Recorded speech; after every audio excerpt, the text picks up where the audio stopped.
ஆண்டவராகிய இயேசு கிறிஸ்துவின் பரிசுத்த நாமத்தினாலே இந்த காலைவெளியிலே உங்கள் யாவரையும் வாழ்த்துகிறேன். கர்த்தர் வித்தியாசமாய் நம்மை நடத்தி கொண்டிருக்கிறார். நம்ம எல்லா நிலைமையிலும் நமக்கு அவர் போதுமானவராய் இருக்கிறார். அதுக்காய் கர்த்தரை ஸ்தோத்திரிக்கிறேன். கர்த்தருக்கு ஸ்தோத்திரம். ஷம்பாலாது லம்மாராங்க லாதிலி கதரா ஷலியா. இந்த காலைவெளியிலே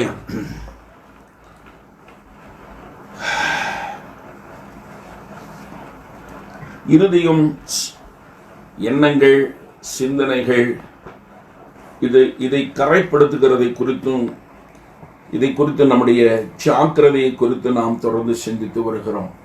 காரணம், அனனியா சப்பிராள் ரட்சிக்கப்பட்டவர்களாயிருந்தும் பரிசுத்தாவினால் நிரப்பப்பட்டவர்களாயிருந்தும் ஆதி அப்போஸ்தலர் நாட்களிலே அவர்கள் காணியாட்சியை விற்று அப்போஸ்தலருடைய பாதத்திலே கொண்டு வைத்தவர்களாயிருந்தும் அவர்களுடைய இருதயத்தில் இருந்த எண்ணங்கள், அவர்கள் செய்த அந்த காரியம் கர்த்தருக்கு விரோதமான பாவமாய் இருந்ததையும் அவர்கள் இருவரும் மரித்து போனதையும் நாம் வேதத்திலே வாசிக்கிறோம். அதனுடைய தொடர்ச்சியாகத்தான் நாம் இதை சிந்தித்து வருகிறோம். எப்படியாய் சோர்ந்து போன எலியாவை குறித்து, தெலீலாவினுடைய மடியை விரும்பின சிம்சோனை குறித்து நாம் சிந்தித்து வருகிறோம். ஒரே இருதயமாய் தன்னுடைய எண்ணங்களிலே சிந்தனைகளிலே மாற்றம் இல்லாதவனாய் இருந்த அரிமத்தியா ஊரானாகிய யோசேப்பு நிக்கோதேமுவை கொண்டு கர்த்தர் நடப்பித்தவைகளையும் நாம் கடந்த நாட்களிலே சிந்தித்தோம். இந்த நாளிலே மன்னித்துக் கொள்ளுங்கள், எபிரேயருக்கு எழுதின நிருபம் 3ஆம் அதிகாரம் 15வது வசனத்திலிருந்து. இன்று அவருடைய சத்தத்தை கேட்பீர்களாகில் கோபமூட்டுதலில் நடந்தது போல உங்கள் இருதயங்களை கடினப்படுத்தாதிருங்கள் என்று சொல்லியிருக்கிறதே. கேட்டவர்களில் கோபமூட்டினவர்கள் யார்? மோசேயினால் எகிப்திலிருந்து புறப்பட்ட யாவரும் அப்படி செய்தார்கள் அல்லவா? மேலும் அவர் 40 வருஷமாய் யாரை அரோசித்தார்? பாவம் செய்தவர்களே அல்லவா? அவர்களுடைய சவங்கள் வனாந்தரத்தில் விழுந்து போயிற்றே. பின்னும் என்னுடைய இளைப்பாறுதலில் பிரவேசிப்பதில்லை என்று அவர் யாரை குறித்து ஆணையிட்டார்? கீழ்ப்படியாதவர்களை குறித்தல்லவா? ஆதலால் அவிசுவாசத்தினாலே அவர்கள் அதில் பிரவேசிக்க கூடாமற் போனார்கள் என்று பார்க்கிறோம். 15வது வசனம் amplified வெர்ஷன்ல, then while it is still called today, if you would hear his voice, and when you hear it, do not harden your hearts as in the rebellion in the desert, when the people provoked and irritated and embittered God against them. 8வது வசனத்தில் 7வது வசனத்திலிருந்து 11வது 12வது வசனம் வரைக்கும் ஒரு பகுதியாய் நாம் சிந்தித்தோம். அதிலே நாம் பார்த்த காரியம், என்னுடைய வழிகளை அவர் அறியாதவர்களாயிருந்தார்கள். என்னுடைய வழிகளை அறியாதவர்களாயிருந்தார்கள். 2வது காரியத்தில் நாம் பார்க்கிறோம் 13வது வசனம். போன வாரம் நாம் சிந்தித்தோம் பாவத்தின் வஞ்சனை. இப்பொழுது இது 3வது பகுதி. நன்கு கவனிங்கள். 18வது வசனத்தில் நாம் விவிதமாய் வாசிக்கிறோம். 18வது வசனம், கீழ்ப்படியாதவர்களை குறித்தல்லவா? people of disobedience, children of disobedience. அப்போ கீழ்ப்படியாததினாலதான் இந்த காரியங்கள். கோபமூட்டுதல் பயங்கரமான ஒரு பாவம். அதாவது provoking God. அது பார்த்தீங்கன்னா 8வது வசனத்திலே சொல்லப்பட்டிருக்கிறது. கோபம் ஊட்டின போதும், வனாந்தரத்திலே கோபம் ஊட்டின போதும். மீண்டும் 15வது வசனத்தில் சொல்லுகிறார், கோபமூட்டுதலில் நடந்தது போல. 16வது வசனத்தில் மறுபடியும் சொல்லுகிறார், கேட்டவர்களில் கோபமூட்டினவர்கள். 3 முறை இந்த அதிகாரத்தில் கோபமூட்டுதல், கோபமூட்டுதல். சிலர் கோபமூட்டுறது ரொம்ப சந்தோஷம். கோபம் போட்டிகிட்டே இருந்தால் அது ரொம்ப சந்தோஷம் உங்களுக்கு. இவர்களுக்கும் இஸ்ரவேல் ஜனங்களுக்கும் கர்த்தரை கோபம் ஊற்றுறதுல அவங்களுக்கு ரொம்ப சந்தோஷமா இருந்ததா என்ன எதுன்னு தெரியல. ஆனா அவங்க எல்லா செய்கைகளும் கோபம் ஊட்டுகிறதா இருந்தது.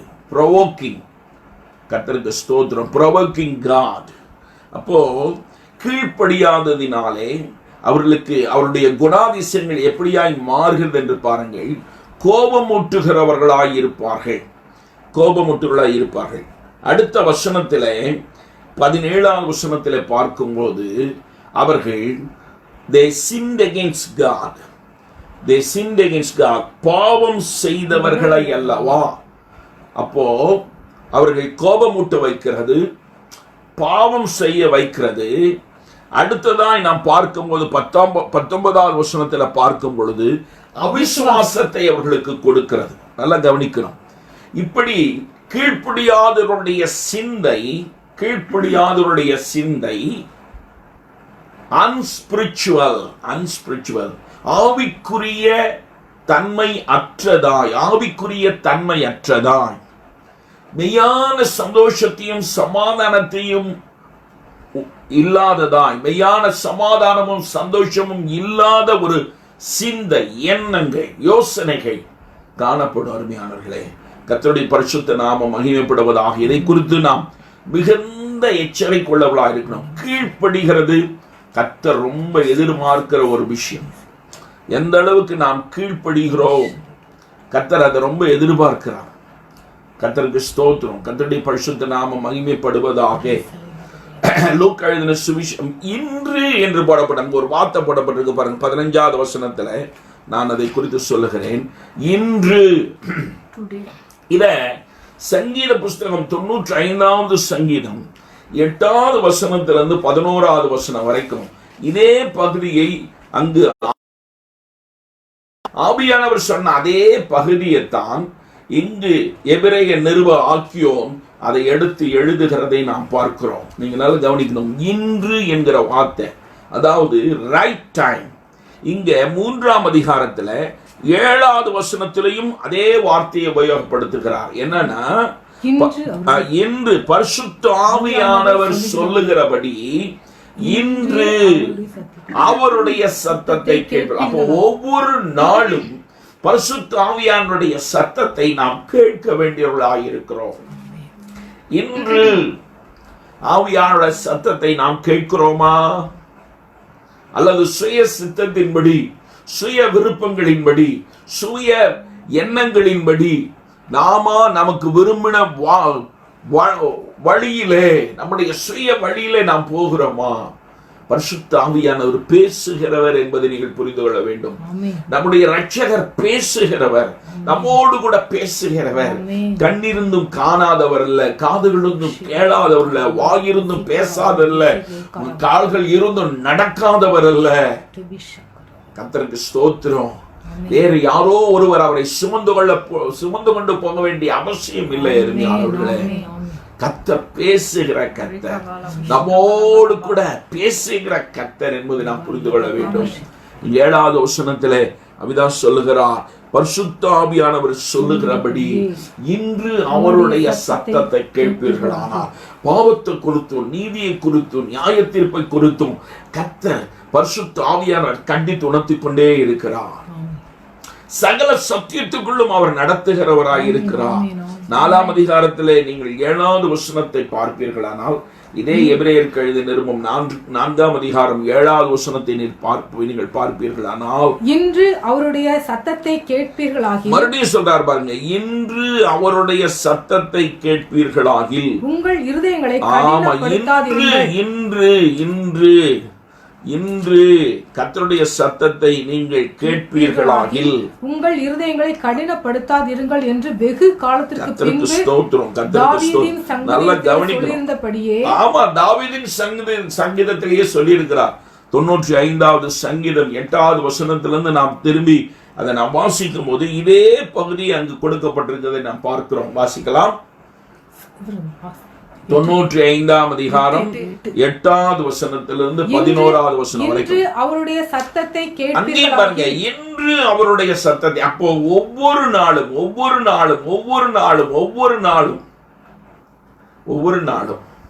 ஆவியானவர் கர்த்தர் நம்மோடு கூட பேசுகிறவர். ஆவியானவர் நம்மோடு கூட பேசுகிறவர், நம்மோடு கூட உறவாடுகிறவர், நம்மை குறித்து அவருடைய திட்டத்தை நமக்கு வெளிப்படுத்துகிறவர், நாம் போக வேண்டிய வழியை நமக்கு காண்பிக்கிறவர். கேடுகிட்டு தொலையட்டும், இவங்க இஷ்டப்படி செய்யட்டும், அப்படி விட்டு விடுகிறவர் அல்ல.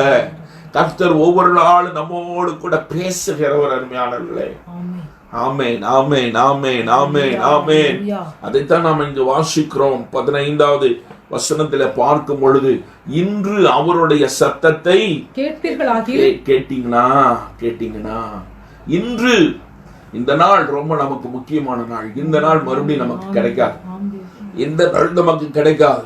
ஏப்ரல் மாதம் 26ஆம் தேதியா இன்றைக்கு இந்த நாள் மறுபடியும் நமக்கு கிடைக்காது. இந்த மணி நேரம், இந்த மணித்துளி நமக்கு கிடைக்காது. இந்த வினாடிகள் நமக்கு திரும்ப வராது. அதனால இது ரொம்ப முக்கியமான நேரம் என்று கர்த்தர் சொல்லுகிறார். கர்த்தருடைய பரிசுத்த நாமம் மகிமைப்படுவதாக. கர்த்தருக்கு ஸ்தோத்திரம். ஹல்லேலூயா. ஷம்பலாதுலி மரங்கலாதுலி கதரஷ் அலங்கழுதலராதிலியா மிக்கலாதுலி மரங்கலாதுலி கதரஷ்லியா.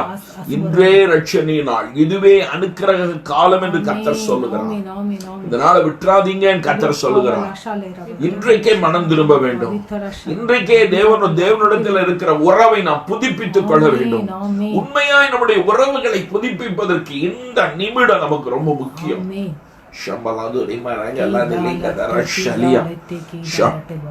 லூக்கா எழுதின சுவிசேஷம் 19ஆம் அதிகாரத்தில் நாம் பார்க்கும் பொழுது, லூக்கா எழுதின சுவிசேஷம் 19ஆம் அதிகாரம், லூக்கா எழுதின சுவிசேஷம் 19ஆம் அதிகாரம் 42வது வசனத்திலிருந்து 44வது வசனத்தில் வரைக்கும், உனக்கு கிடைத்த இந்த நாளிலாகிலும், நல்ல கவனிக்கணும், உனக்கு கிடைத்த இந்த நாளிலாகிலும் உன் சமாதானத்துக்கு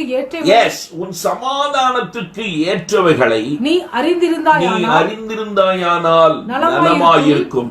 இப்பொழுதோ அவைகள் உன் கண்களுக்கு மறைவாய் இருக்கிறது. உனக்கு கிடைத்த இந்த நாளிலாகிலும் உன் சமாதானத்துக்கு ஏற்றவைகளை நீ அறிய வேண்டும். கர்த்தர் எதிர்பார்க்கிறார். அநேகர் சொல்றாங்க, தங்களுடைய நாட்களை எப்படி வேணா கழிக்கலாம், எப்படி வேணா தூங்கி தூங்கி கழிக்கிறவர்கள் இருப்பார்கள். சும்மாவது சுத்தி சுத்தி வருவார்கள். எத்தனையோ காரியத்துல தங்களை ஈடுபடுத்திக் கொள்வார்கள். அந்த நாளை விட்டு விடுவார்கள். தேவனோடு இருப்பதற்கு, தேவனுடைய சத்தத்தை கேட்பதற்கு, அவருடைய ஆலோசனையை கேட்பதற்கு, தன்னுடைய வழியை தேவ சமூகத்தில் ஒப்பு கொடுத்து அந்த வழி சரியா இருக்கா இல்லையா என்று அறிந்து கொள்வதற்கு நேரமே கிடையாது. அருமையானவர்களே, எப்போ ஓடிக்கொண்டே இருப்பார்கள், எப்பொழுதும் ஓடிக்கொண்டே இருப்பார்கள். எப்பொழுதும் அவர்கள் ரொம்ப தங்களை மற்ற காரியங்களை ஈடுபடுத்திக் கொள்வார்கள். கர்த்தர் சொல்கிறார், இந்த நாளில் ஆகிலும் உன் சமாதானத்திற்கானவைகளை நீ அறிந்திருந்தாயானால் நலமாயிருக்கும். கீழே அடுத்த வசனத்தில் நீங்கள் பார்ப்பீர்களானால், உன்னை சந்திக்கும் காலத்தை நீ அறியாமற் போனபடியால் உன் சத்துருக்கள் உன்னை சூழ மதில் போட்டு உன்னை வளைந்து கொண்டு எப்பக்கத்திலும் உன்னை நெருக்கி உன்னையும் உன்னிலுள்ள உன் பிள்ளைகளையும் தரையாக்கி போட்டு உன்னிடத்தில் ஒரு கல்லின் மேல் ஒரு கல் இராதபடிக்கு செய்யும் நாட்கள் உனக்கு வரும் என்றார். உன்னை சந்திக்கும் காலத்தை நீ அறியாதபடியா, நீ நல்லா கவனிக்கணும். கர்த்தரோடு இருக்கிற உறவிலே நீ உண்மை இல்லாதபடியினாலே ஒவ்வொரு நாளையும் நீ கடத்தி கொண்டே போகிறாய். ஒவ்வொரு நாளையும் நீ கடத்தி கொண்டே போகிறாய். நாளைக்கு பார்க்கலாம், ஞானசார் எடுங்கன்னு சொன்னா நாளைக்கு பார்க்கலாம், அப்புறம் பார்க்கலாம், ஜூன் மாசம் வரட்டுங்க, மே மாசம் வரட்டுங்க, அப்புறம் வரட்டுங்க, இப்புறம் வரட்டுங்க. கடைசியில பார்த்தா எல்லாம் முடிஞ்சு குப்புறம் முடிஞ்சிடும். அப்புறம் பார் ஒன்றுமே இல்லாம போயிடும். அருமையானவர்களே, காலங்கள் கடந்து போய்விடும், நாட்கள் கடந்து போய்விடும். கர்த்தருக்கு ஸ்தோத்திரம். அதாவது சத்ரு தேவனோடு உறவில் நாம் இல்லாத போது சத்ரு சொல்லுகிறார், உன் சத்துருக்கள் உன்னை சூழ மதில் போட்டு உன்னை வளைந்து கொண்டு எப்பக்கத்தில் நெருக்குவாங்களாம். அப்ப நான் கேட்கிறேன், என்ன போட்டிருக்குன்னு பாருங்க, சூழ மதில் போடுவார்களாம். நம்மை சுற்றி என்ன செய்வாங்களாம்? மதில் போடுவாங்களாம். நம்ம வெளியே போகாதபடிக்கு மதில போடுவாங்களாம். நீங்க நல்லா யோசிச்சு பாருங்க. அதற்கு இடம் கொடுக்கிறது தான் நாட்களை தள்ளி போடுறது. ஜெபிக்கிறதா நாளைக்கு பார்த்துக்கலாம், உபவாசமா நாளைக்கு பார்த்துக்கலாம். ரொம்ப வேலைங்க, உபவாசத்தை விட்டுட்டு என்னங்கிறீங்க? எவ்வளவு வேலை இருக்கு தெரியுங்களா? எத்தனையோ காரியங்களை செய்கிறார்கள். திருவிருந்துக்கு வராம ஒரு முக்கியமான விஷயம் யோசித்து பாருங்க. திருவிருந்து கர்த்தருடைய பந்திக்கு வராமல் ஒரு முக்கியமான ஒரு காரியம் உலகத்தில் இருக்கா? ரொம்ப வேதனைக்குரிய காரியம், ரொம்ப வேதனைக்குரிய காரியம். கர்த்தருடைய பரிசுத்த நாம மகிமைப்படுவதாக. கர்த்தர் சொல்லுகிறார், இந்த நாள் ரொம்ப முக்கியமான நாள். இந்த நாள் உன் சமாதானத்துக்கு அடுத்தவைகளை நீ தெரிந்து கொள்ள வேண்டிய நாள். இந்த நாளிலே தேவனோடு கூட உன்னுடைய உறவினை புதுப்பிக்காவிட்டால் சத்துரு உன்னை சூழ மதில் போட்டு உன்னை வளைந்து கொண்டு, அடுத்த வார்த்தை சொல்றாரு, எப்பக்கத்திலும் உன்னை நெருக்கி உன்னையும் உன்னில் உள்ள உன் பிள்ளைகளையும் தரையாக்கி போட்டு, நல்ல கவனிங்க, தரையாக்கி போட்டு. ஓ, கர்த்தருக்கு ஸ்தோத்திரம், ஹல்லேலூயா. இது ரொம்ப டேஞ்சரான விஷயம். தள்ளி போடுகிறது ரொம்ப டேஞ்சர். அடுத்த வாரம் ஆராதனைக்கு வரேன், அடுத்த வாரம் ஆராதனைக்கு வரேன், அடுத்த வாரம் ஆராதனைக்கு வரேன், அடுத்த வாரம் ஆராதனைக்கு வரேன், அடுத்த வாரம் ஆராதனைக்கு வரேன். காலங்கள் கடந்து போய்விட்டன. இன்றைக்கு ஆராதனை கூடி வந்து ஆராதிக்க முடியாதபடி ஒரு சூழ்நிலையை நாம் பார்க்கிறோம். நல்லா புரிந்து கொள்ள வேண்டும். இது ரொம்ப முக்கியமான ஒரு நாட்கள். கர்த்தருக்கு ஸ்தோத்திரம். ஆமா, நம் நாட்களை குறித்து, காலங்களை குறித்து, அதை குறித்து எண்ணமற்றவர்களாக இருக்கிறோம். அதை குறித்து யோசிக்கல. கர்த்தருடைய பரிசுத்த நாமம் மகிமைப்படுவதாக. நம்முடைய காலங்கள் எல்லாம் கர்த்தருக்குரியதாக இருக்கிறது.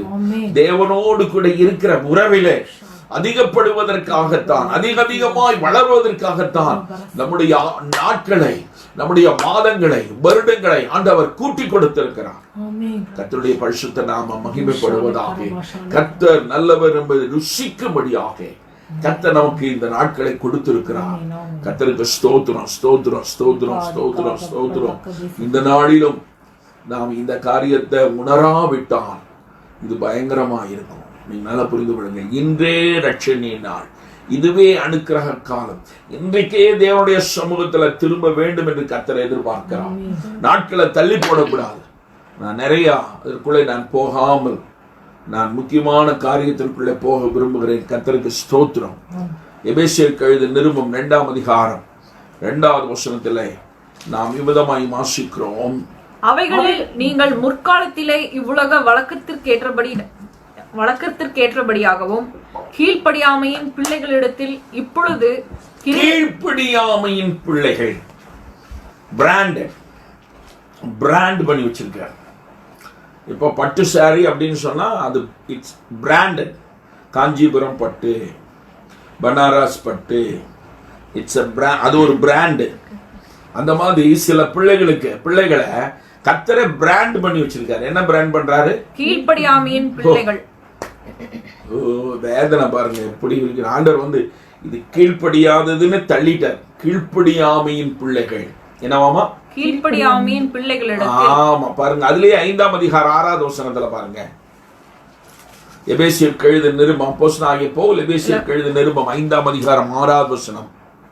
இப்படிப்பட்டவர்கள் நிமித்தமாக கீழ்ப்படியாமையின் பிள்ளைகளின் மேல் தேவ கோபாக்கினை வருவதால் ஆசீர்வாதம் வரும்னு சொல்ல. முரட்டாட்டம், வீம்புத்தனம், எதிர்த்து நிற்கிறது, முறைக்கிறது. வசனத்தை பேசும்போது முறைப்பாங்க. அப்படியே உட்கார முடியாது அவங்களால. காலாட்டணும், அப்படியே காலாட்டிக்கிட்டு அப்படியே முறைப்பாங்க. 2 விரலுக்கு இடையில பேனா விட்டு கொடைவாங்க. அவங்களால முடியாது, உட்கார முடியாது, வசனத்தை கேட்க முடியாது. ஏன்னா குத்து அந்த வசனம், தேவனோட வார்த்தை, இருபுறமும் கண்கொண்ட அந்த வார்த்தை அப்படியே குத்தி எடுக்கும். ஊனையும் கணுக்களை உருவ குத்துகிறதாக, பிரிக்கிறதா இருப்பது. கர்த்தருடைய பரிசுத்த நாமம் மகிமைப்படுவதாக. கர்த்தருக்கு ஸ்தோத்திரம், ஸ்தோத்திரம். இன்னும் நீங்கள் வாசிப்பான இன்னொரு வசனத்தை கூட நான் சொல்லுகிறேன். கொலோசியருக்கு எழுதின நிருபம் 3ஆம் அதிகாரம் 6வது வசனத்துல, இவைகளின் பொருட்டே கீழ்ப்படியாமையின் பிள்ளைகள் மேல் பாருங்க. 3 வசனத்தை உங்களுக்கு காண்பித்திருக்கிறேன். 2, 5, 6, கொலோசியர் 3:6ல பார்க்கும்போது கீழ்ப்படியாமையின் பிள்ளைகள். தேவர் பிராண்டட். கீழ்ப்படியாமன் பிள்ளைகள். அவங்க என்ன நீங்க சொல்லுங்க கீழ்ப்படிய மாட்டாங்க. ரொம்ப சொல்றவங்க கிட்ட அதிகமா வச்சுக்க மாட்டாங்க. அவன் வசனம் பேசுறானா, கண்டிப்பா இருக்கிறானா, அவங்ககிட்ட எல்லாம் பேச மாட்டாங்க. அதோட சரி, முடிஞ்சு போச்சு. இந்த ஆளெல்லாம் லாக்கிப்படாது. பள்ளிக்கணும், விளையாடணும், கண்ட கதைகளையும் பேசி, சினிமா கதைகளை பேசி, சினிமா பொம்பளை ஆம்பளைகளை பற்றி பேசி தன்னுடைய நேரத்தை செலவு பண்ணால் ரொம்ப சந்தோஷமா இருக்கும். கர்த்தருடைய பரிசுத்த நாம மகிமைப்படுவதாக. நாம் இவைகளை குறித்து மிகுந்த எச்சரிக்கையா இருக்க வேண்டும். இவளை குறித்து நாம் மிகுந்த எச்சரிக்கை உள்ளவர. காரணம் என்ன தெரியுங்களா? காரணம் என்ன என்று சொன்னால், நம்முடைய தாத்தாவோட தாத்தாவோட தாத்தாவோட தாத்தா என்ன செஞ்சாருங்கிறது நீங்க பாருங்க. ரோமாபுரியாருக்கு எழுதிய நிருபம் 5ஆம் அதிகாரம். ரோமாபுரியாருக்கு எழுதிய நிருபம் 5ஆம் அதிகாரம் 19வது வசனத்தை பாருங்க. 5ஆம் அதிகாரம் 19வது வசனம். அன்றியும் ஒரே மனுஷனுடைய கீழ்ப்படியாமையினாலே அநேகர் பாவிகளாக்கப்பட்டது போல. பாவிகளாக்கப்பட்டது ஒரே மனுஷனுடைய கீழ்ப்படியாமை. ஆதாம் கீழ்ப்படியாமல் போனபடினால்தான் இன்றைக்கும் நமக்குள்ள அந்த கீழ்ப்படியாமை அப்படியே இருக்கு. கர்த்தருக்கு ஸ்தோத்திரம், ஹல்லேலூயா. கர்த்தருடைய பரிசுத்த நாம மகிமைப்படுவதாக. நாம் ரொம்ப ஜாக்கிரதையா இருக்கணும். அந்த பழைய மனுஷனுடைய சுபாவத்தை களைந்து போட்டு பிந்தின ஆதாமாகிய ஆண்டவராகிய இயேசு கிறிஸ்துவாகிய புதிய மனுஷனுடைய சுபாவத்தில் நாம் வளர வேண்டியது அவசியமாயிருக்கிறது. ஒவ்வொரு விஷயத்திலும், ஒவ்வொரு காரியத்திலும் தேவனுக்கு என்ன பிரியம், தேவனுக்கு எப்படி கீழ்ப்படிய வேண்டும் என்று சொல்லி நாம் அதை முக்கியப்படுத்த வேண்டும். அருமையானவர்களே, கர்த்தருக்கு ஸ்தோத்திரம். அப்போஸ்தலனாகிய பேதுரு எழுதின முதலாவது நிருபம் 3ஆம் அதிகாரம் 20வது வசனத்தை நீங்கள் பார்ப்பீர்கள். ஆனால் பேதுரு எழுதின முதலாவது நிருபம் 3ஆம் அதிகாரம். அந்த ஆவிகள் 20வது வசனம். பூர்வத்திலே நோவா பேழையை ஆயத்தம் பண்ணும் நாட்களிலே தேவன் நீடிய பொறுமையோட காத்திருந்த போது கீழ்ப்படியாமற் போனவைகள். கீழ்ப்படியாமை போனவைகள். அந்த பேழையில 8 பேர் மாத்திரம் தான் போனாங்க. முழு உலகத்திலையும் நல்லா கவனிக்கணும், 8 பேர் மாத்திரம் போனாங்க. முழு உலகத்தையும் கர்த்தர் ஜலப்பிரளயத்தினால் அழிக்க வேண்டியதாக இருந்தது. கர்த்தர் அழித்தார். காரணம், அதுக்கு முன்னாடி ஒரு வார்த்தை போட்டிருக்கிறது. தேவன் நீடிய பொறுமையாயிருந்த போது, காத்திருந்த போது, நீடிய பொறுமையோட காத்திருந்த போது. அப்போ யார் யாருக்காக காத்திருந்தார் பாத்தீங்களா? நல்லா கவனிக்கணும். ஜனங்களுக்காக தேவன் காத்திருக்கிறார். ஜனங்களுக்காக தேவன் காத்திருக்கிறார். நம்முடைய கர்த்தர் எவ்வளவு நல்லவர் பாருங்களேன். நம்முடைய கர்த்தர் கீழ்ப்படியாத ஜனங்கள் மனம் திரும்ப வேண்டும் என்று எதிர்பார்க்கிறார். ஏறக்குறைய 120 வருஷம் நோவா பிரசங்கித்தான் என்று சொல்லுகிறார்கள். எத்தனை வருஷம் அவன் ஜலப்பிரளயம் வரப்போகுது, ஜலப்பிரளயம் அளவு கர்த்தர் அழிக்க போகிறார் என்று எத்தனை நாட்கள் பிரசங்கித்தானோ தெரியாது. அந்த நோவா கிழவனுடைய சத்தம் இவருடைய காதுல ஏறவே கிடையாது. அந்த கிழவனுக்கு என்ன தெரியும்? இது வேற, புதுசா இப்ப ஆரம்பிச்சுட்டான், வேலையை கட்டிக்கிட்டு இருக்கிறான், மழை வரப்போதான், ஜலப்பிரளயம் வருதுங்கிறான். எந்த ஜலம் எங்கிருந்து வரப்போகுது? மண்டை இவனுக்கு கிறுக்கு பிடிச்சு திரியறான். கீழ்ப்படியாமல் போனவர்கள் எப்படிங்க? ஆமா, நல்லா. அதுக்கு முன்னாடி அவர்கள் ஜலப்பிரளயத்தை பார்த்திராதவர்கள். பார்த்ததுக்கு அப்புறம் தான் கீழ்ப்படியணுங்கிறது இல்ல. நிறைய பேருக்கு என்னன்னா, எங்களுக்கு தெரிஞ்சதுக்கெல்லாம் கீழ்ப்படியும், தெரியாது கீழ்ப்படிய மாட்டோம். அது எப்படிங்க தெரியாது கீழ்ப்படியும்? அதுதான் கர்த்தர் எதிர்பார்க்கிறார். கர்த்தர் சொல்லுகிறதற்கு அப்படியே கீழ்ப்படிந்து பழகணும். கர்த்தருக்கு ஸ்தோத்திரம். கர்த்தருடைய பரிசுத்த நாமம் மகிமைப்படுவதாக. கர்த்தருக்கு ஸ்தோத்திரம். நெருப்பு கட்டையை நான் தூக்குவேன்னு ஒரு குழந்தை சொல்லுது. அம்மா அப்பா சொல்றாங்க, தொடாத தொடாதன்னு கத்துறாங்க. முடியவே முடியாது, நான் தொட்டு பார்த்து தான் விடுவேன். அதுதான் பழைய மனுஷனுடைய சுபாவம். நல்லா கவனிக்கணும். கீழ்ப்படியாமல் போனார்கள். இந்த ஜனங்கள் அத்தனை பேரும் கீழ்ப்படியாமல் போனார்கள். அது பயங்கரமான ஒரு காரியம் அருமையானவர்களே. பயங்கரமான ஒரு அழிவு. சோதம் குமாராவை அழிக்கும்படி தூதர்கள் வந்திருக்கிறார்கள். அவங்க வீட்டுக்கு வந்திருக்கிறாங்க. நாங்க சீக்கிரமா சோதம் குமாரை அழிக்க போனோம், உங்களுக்கு யாராவது வேணுமா, சீக்கிரமா அவர்களை அழைத்து கொண்டு கிளம்புங்கிறாங்க. லோத்தினுடைய மனைவி, 2 பிள்ளைகள், 2 தூதர்களும் அவர்களை பிடித்து சோதம் குமாராவுக்கு வெளியே கொண்டு வருகிறார்கள். சொல்லுகிறார்கள், நீ சமபூமியில எங்கோ நிற்காதே, ஓடிப்போ, மலைகளுக்கு ஓடிப்போ, சமபூமியில நிற்காதே, பின்னிட்டு பாராதே. என்ன வார்த்தை சொல்றாங்க? பின்னிட்டு பாராதே. என்ன செய்யாதீங்க? பின்னிட்டு பாராதே. சமபூமியில் எங்கு நில்லாதே, உன் ஜீவன் தப்ப நீ ஓடு, மலைக்கு ஓடிப்போ. அங்க போறேன், இங்க போறேன், நான் சோபாருக்கு போறேன் பாருங்க. அப்பதான் இவர் ஆர்கியூ பண்ணிட்டே இருக்காரு. இவர் கொஞ்சம் ஆர்கியூ பண்ற ஆளு தான், நீதிமானா இருந்தும் இவர் கொஞ்சம் ஆர்கியூ பண்ற ஆளு. அவருடைய மனைவி தான் ரொம்ப கீழ்ப்படிதல். அவருடைய மனைவி ரொம்ப அருமையான கீழ்ப்படிதல் உள்ள ஒரு மனைவியே லோத்துவுக்கு கர்த்தர் கொடுத்திருக்கிறார் பாருங்க.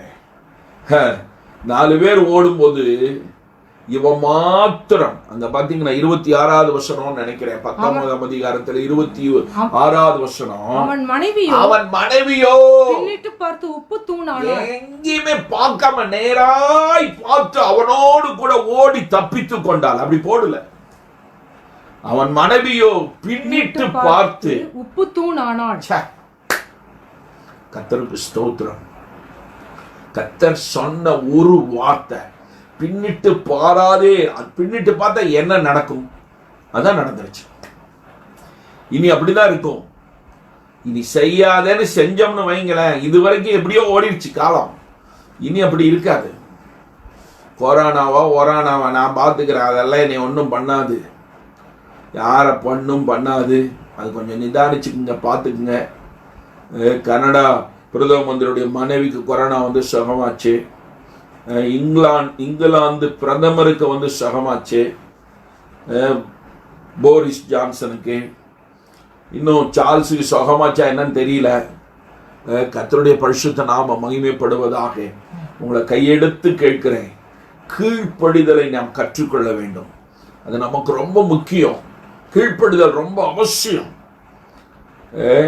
கர்த்தருடைய பரிசுத்த நாம மகிமைப்படுவதாக. சவுலை கர்த்தர் ராஜாவாய் தெரிந்து கொண்டார்.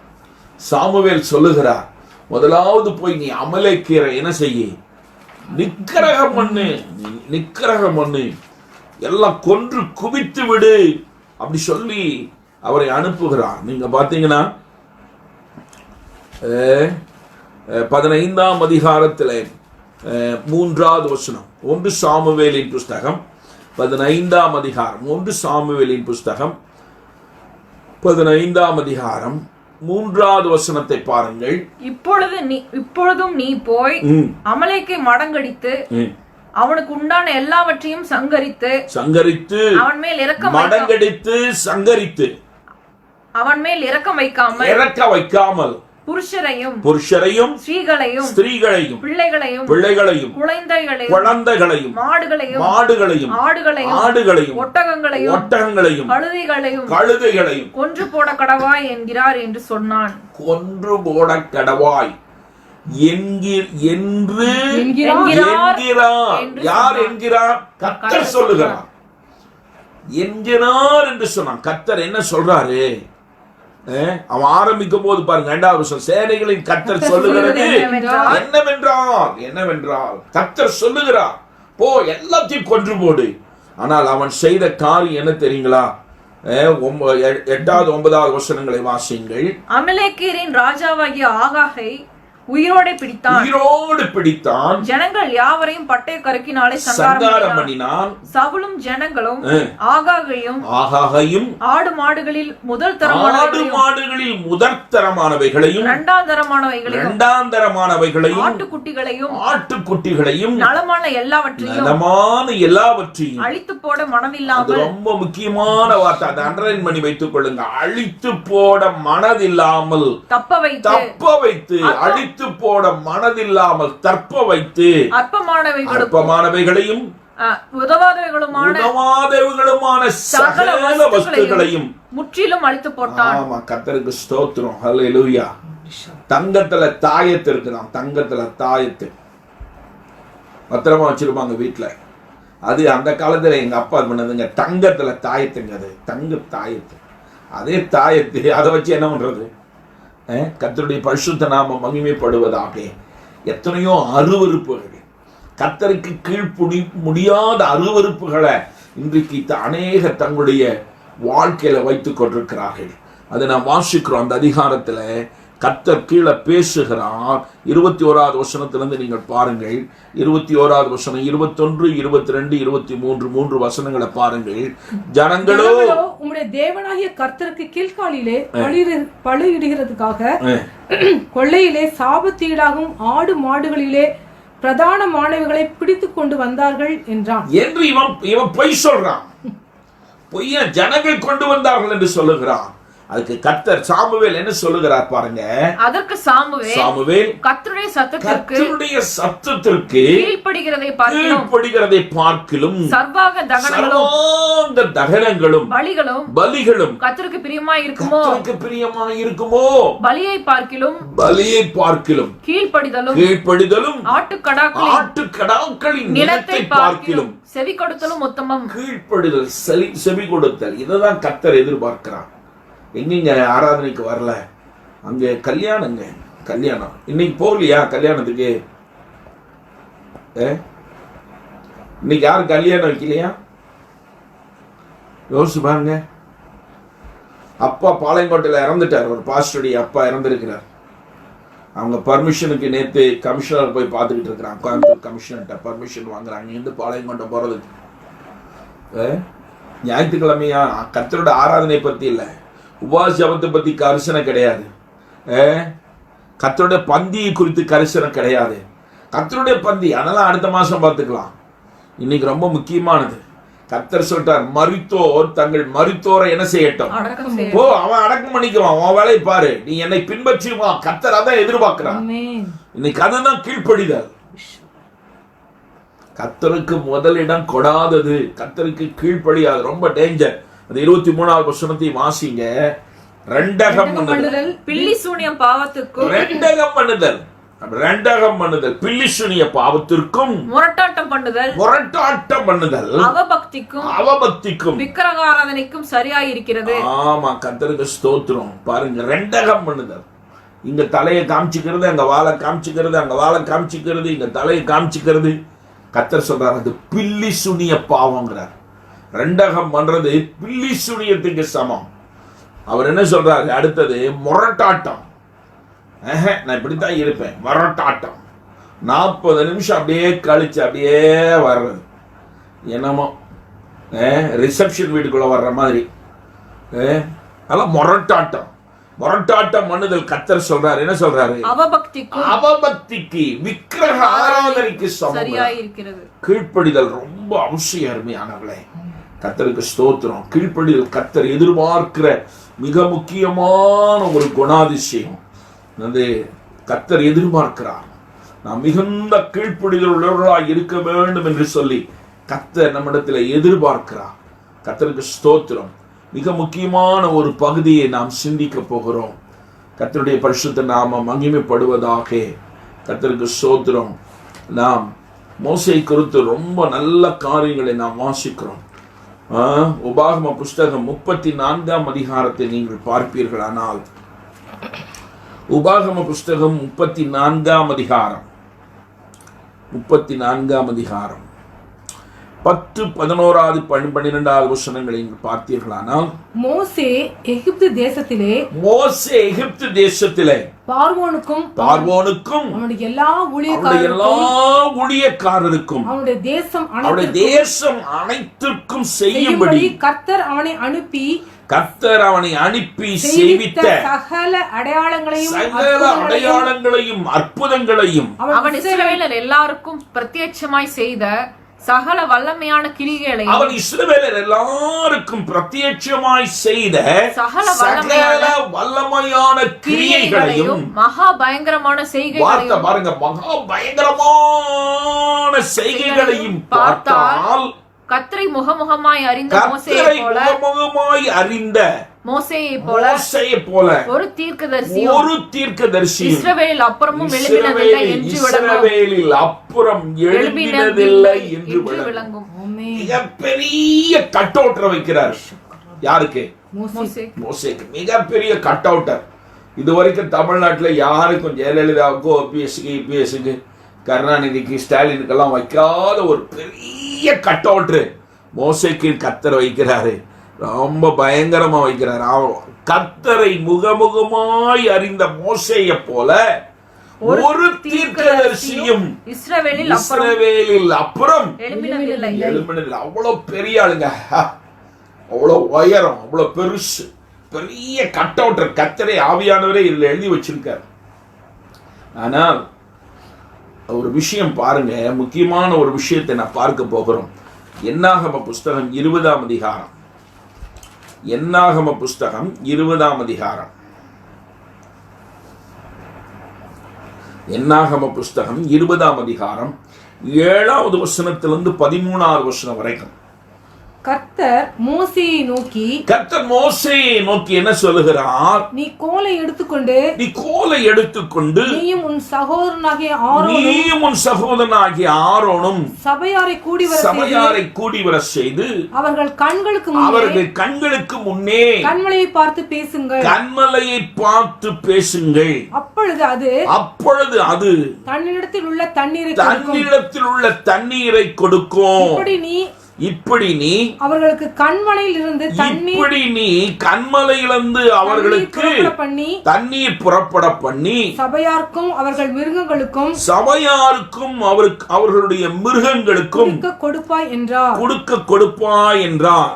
அப்பொழுது மோசே தனக்கு கர்த்தர் கட்டளையிட்டபடியே கர்த்தருடைய சந்நிதியில் இருந்த கோலை எடுத்தான். மோசேயும் ஆரோனும் சபையாரை கன்மலைக்கு முன்பாக கூடிவர். மோசேயையும் ஆரோனையும் நோக்கி இஸ்ரவேல் புத்திரரின் கண்களுக்கு முன்பாக என்னை இஸ்ரவேல் ஜனங்களுக்கு கண்களுக்கு முன்பாக என்னை பரிசுத்தம் பண்ணும்படி நீங்கள் என்னை விசுவாசியாமல் போனபடியினால் இந்த சபையாருக்கு நான் கொடுத்த தேசத்துக்குள் நீங்கள் அவர்களை கொண்டு போவது நீங்கள் 2 பேரும் அவர்களை கொண்டு போவதில்லை என்றார். கீழவாசிங்க. இங்கே இஸ்ரவேல் புத்திரர் கர்த்தரோட வாக்குவாதம் பண்ணினதனாலும் அவர்களுக்குள்ளே அவருடைய பரிசுத்தம் விளங்கினதனாலும் இது மேரிபாவின் தண்ணீர் என்னப்பட்டது. மேரிபா என்கிற இடத்துல நடந்த சம்பவம் நீங்க நல்லா கவனிக்கணும். கர்த்தர் 24வது வசனத்துல ஒரு காரியத்தை சொல்லுகிறார். என்ன சொல்றாரு பாருங்களேன். ஆரோன் தன் ஜனத்தாரோட சேர்க்கப்படுவான். மேரிபாவின் தண்ணீரை பற்றிய காரியத்தில் நீங்கள் 2 பேரும் என் வாக்குக்கு கீழ்ப்படியாமல் போனபடியால் நான் இஸ்ரவேல் புத்திரருக்கு இஸ்ரவேல் ஜனங்களுக்கு இஸ்ரவேல் புத்திரருக்கு கொடுத்த தேசத்திலே நீங்க 2 பேரும் பிரவேசிக்க மாட்டீங்கன்னு கர்த்தர் சொல்றார். கர்த்தருக்கு ஸ்தோத்திரம். இந்த மேரிபாவின் தண்ணீர் இண்டையில என்ன நடந்தது என்பது நீங்கள் பார்க்க வேண்டும். அங்க ஜனங்களுக்கு தண்ணீர் இல்லை. ஜனங்கள் பயங்கரமா முறுமுறுக்கிறார்கள். இப்படி வனாந்திரத்தில் எங்களை கூட்டி வந்தது என்ன என்று சொல்லி நாங்கள் அப்படியே எகிப்திலேயே நாங்க மறிச்சிருந்தா பரவாயில்ல, இப்படி கொண்டு எல்லாம் பண்ணிட்டு இருக்கிறீங்கன்னு அப்பப்போ முறுமுறுத்துக்கிட்டே இருப்பாங்க. இப்பவும் அவங்க முறுமுறுக்கிறாங்க. கர்த்தர் மோசேயை நோக்கி சொல்லுகிறார். என்ன சொல்ற? நீ கோலை எடுத்துக்கொண்டு நீயும் உன் சகோதரன் ஆகிய ஆரோனும் சபையாரை கூடி வர செய்து அவர்கள் கண்களுக்கு முன்னே கன்மலையை பார்த்து கர்த்தர் என்ன செய்ய சொன்னாரு? பேச சொல்லுகிறார். கன்மலையை பார்த்து பேச சொல்லுகிறார். ஆனால் யாத்திரையாகம புஸ்தகம் 17ஆம் அதிகாரத்திலே 6வது வசனத்தை நீங்கள் பார்ப்பீர்களானால் அங்கே ஓரேபிலே நான் உனக்கு முன்பாக கன்மலையின் மேல் நிற்பேன். நீ அந்த கன்மலையை அடி. கன்மலை என்ன செய்ய? அடி. அப்பொழுது ஜனங்கள் குடிக்க அதிலிருந்து தண்ணீர் புறப்படும். அப்போ முதல் ஃபர்ஸ்ட் எக்ஸ்பீரியன்ஸ் கன்மலையை கர்த்தர் என்ன சொல்றாரு? அடிக்க சொல்லுகிறார். இங்கு கன்மலையை பார்த்து இவர் என்ன செய்ய சொன்னாரு? பேச சொன்னாரு. ஆனா மோசே என்ன செய்கிறான்? கன்மலைய ஓங்கி தன் கையை ஓங்கி கன்மலையை கோலினால் தன் கோலினால் 2 தடவை அடிக்கிறான். 2 தடவை அடிக்கிறான். நீங்க நல்லா கவனிக்கணும். கர்த்தர் என்ன சொன்னாரு? பேசுங்கள். நீங்க யாத்திரையாகமத்தில் அவர் சொல்லும் போதுதான் 17ஆம் அதிகாரத்தில் என்ன சொன்னாரு? அடிக்க சொன்னாரு.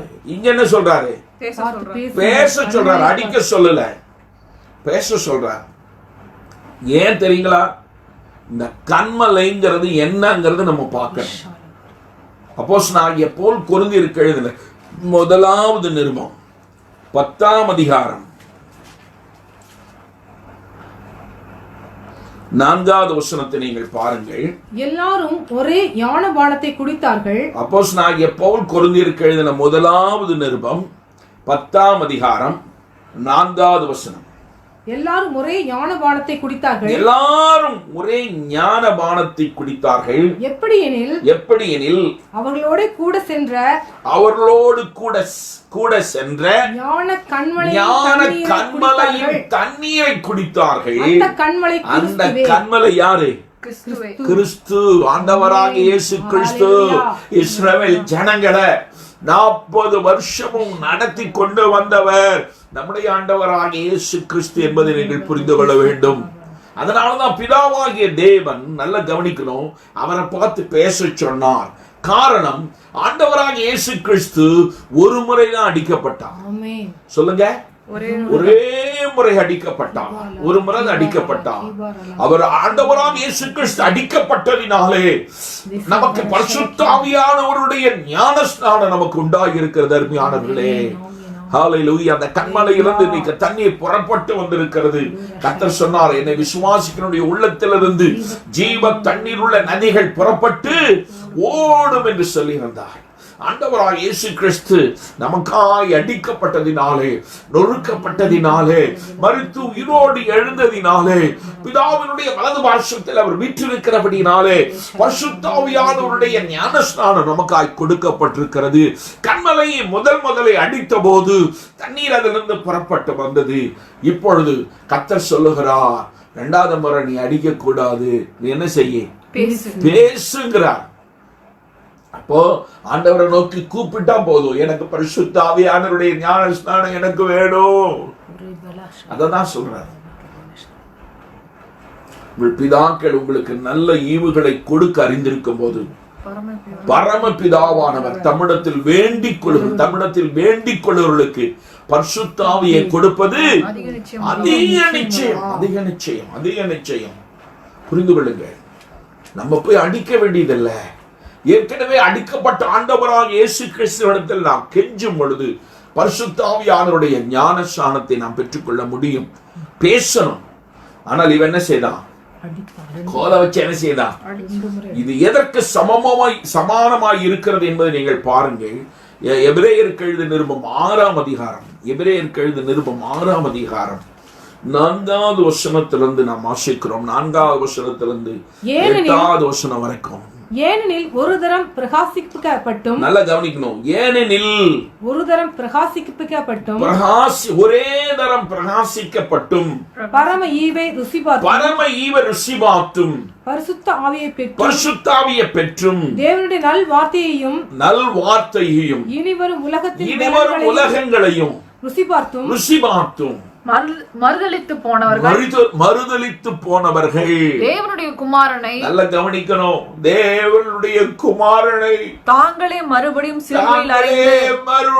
சிலுவிலே அறைந்து அவமானப்படுத்துகிறபடியால் மனம் திரும்புவதற்கு ஏதுவாய் அவர்களை மறுபடியும் புதுப்பிக்க கூடாத காரியமா இருக்கு. 2வது ஆண்டவராக இயேசு கிறிஸ்துவை சிலுவையில் அறைவதற்கு என்ன ஒப்புதல் தெரியுங்களா? பின்மாற்றத்தினுடைய வாழ்க்கை. பின்மாறி போனவன் மறுபடியும் இயேசுவை என்ன செய்யறானா? சிலுவையில் அறைந்து அவமானப்படுத்துகிறபடியா மனம் திரும்புவதற்கு ஏதுவாய் அவனை புதுப்பிக்க கூடாத காரியமாய் இருக்கிறது. அவனால மனம் திரும்ப முடியாது. அருமையான தேவனுடைய பிள்ளைகளே, இன்றைக்கு கிறிஸ்துவ சமுதாயம் இன்னும் கெட்டு போய் இன்னும் அதிகமாய் கெடுவதற்கு, இன்னும் அதிகமாய் கெடுவதற்கு, இன்னும் அதிகமாய் கெடுவதற்கு இதெல்லாம் காரணங்க. இதெல்லாம் காரணம். இன்னைக்கு பயங்கரமா லக்ஸூரியஸா வாழணும்னு விரும்புறாங்க. தங்களை பார்த்த மாத்திரத்துல பெரிய மனுஷராய் தோன்ற வேண்டும், எல்லாரும் தங்களை மதிக்க வேண்டும் என்று சொல்லி தங்களுடைய உடைய அவ்வளவு விலையுயர்ந்த உடைகளால் வாங்குகிறார்கள். ஊழியக்காரர்கள் முதற்கொண்டு விசுவாசிகள் எல்லாம் விலையுயர்ந்த ஆடைகளை உடுத்துகிறார்கள். அதிகமாய் நகைகளை நட்டுகளை இன்றைக்கு போட்டுக்கிறாங்க. ஏன்னா யாரும் பேச மாட்டாங்களா? அன்னைக்கெல்லாம் பெந்தகோஸ்து சபையில வெள்ளதான், வேற எந்த ட்ரெஸ்ஸும் கிடையாது. வெள்ளை தவிர வேற எதையும் உபயோகப்படுத்த மாட்டாங்க. இன்னைக்கு எல்லாம் கலரா விதவிதமா. சட்டை எவ்வளவுங்க? 40,000 ரூபா. ஷூ எவ்வளவுங்க? 1.5 லட்சம் ரூபா. ஆண்டவராகிய இயேசு கிறிஸ்து பெத்லகேமில் பிறந்த பொழுது அவரை தங்க தட்டிலே வைத்து அவனுடைய தகப்பனாரும் தாயும் தங்க தட்டிலே வைத்து அவரை தாளாட்டினார்கள். அவரை தாளாட்டுவதற்கு தங்கத்திலே ஆன அங்க அப்படியே அந்த அது ஆட்டுறாங்களே, அது பேர் என்னது? தொட்டில். தங்கத்திலேயே தொட்டில் வந்தது. அப்படியே வந்திருக்குமானா நம்ம ஊழியக்காரலாம் கையில பிடிக்க முடியாதுங்க. உலக பணக்கார சாமியார் பணக்காரர்கள்ல 6வது இருக்கிறார் ஒருத்தர். 2 விமானம் வச்சிருக்கிறாரா, 2 ஹெலிகாப்டர் வச்சிருக்கிறாரா, கனடாவில் எஸ்டேட் இருக்குதான். இப்போ கூட எருசலேம்ல அங்க பொறுப்பெடுப்பதற்கு ஆள் இல்லைன்னு சொன்னாங்க. எங்கிட்ட வந்து சொன்னாங்க, எருசலேம் ஆள் இருந்து நான் அனுப்புங்க அப்படின்னு. உலகத்துல அவருக்கு சொத்து இல்லாத இடம் எதுவுமே கிடையாது. நான் நினைக்கிறேன் சீனால மட்டும்தான் இருக்காதுன்னு நான் நினைக்கிறேன். ஏன்னா அங்கெல்லாம் சொந்தம் வாங்க முடியாது, எல்லாம் கவர்மெண்டோட இடம். அங்க வாங்க நம்ம ஆளுங்க ஏடிஎம்கே எம்எல்ஏ காட்டிலும் மந்திரிகளை காட்டிலும் அதிகமாய் சொத்து சேர்த்து கொண்டிருக்கிறார்கள். காரணம் சொத்து தான் இன்னைக்கு ரொம்ப முக்கியமா இருக்கு. பின்மாற்றம், தேவனுக்கு கீழ்ப்படுகிறதை காட்டிலும் பின்மாற்றம். கர்த்தர் சொல்லுகிறார் பேசுன்னு. இவன் கோலினால 2 முறை அடித்தான். நீங்கள் அதை புரிந்து கொள்ளுங்கள். ஆண்டவராகிய இயேசு கிறிஸ்து ஒரே முறை அடிக்கப்பட்டவர், ஒரே முறை அடிக்கப்பட்டவர். நம்முடைய பின்மாற்றமான வாழ்க்கை, கீழ்ப்படியாத வாழ்க்கை, முரட்டாட்டமான வாழ்க்கை, கலகமுள்ள ஒரு வாழ்க்கை, அவிசுவாசமான ஒரு வாழ்க்கை, இயேசுவை திரும்ப திரும்ப திரும்ப நல்ல கவனிங்க, சிலுவிலே அறைந்து அவமானப்படுத்துகிற வாழ்க்கை. எத்தனை பேர் நம்மை பார்த்து இன்னைக்கு தூஷிக்கிறாங்க தெரியுங்களா? உங்க கிறிஸ்தவங்கள யாரும் இப்படி இல்லையான்னு கேட்கிறாங்க. உங்க கிறிஸ்தவங்கள்ல யாரும் இப்படி இல்லையான்னு கேட்கிறாங்க. இயேசுவை போல வாழ்றவங்க யாருங்கன்னு கேட்கிறாங்க.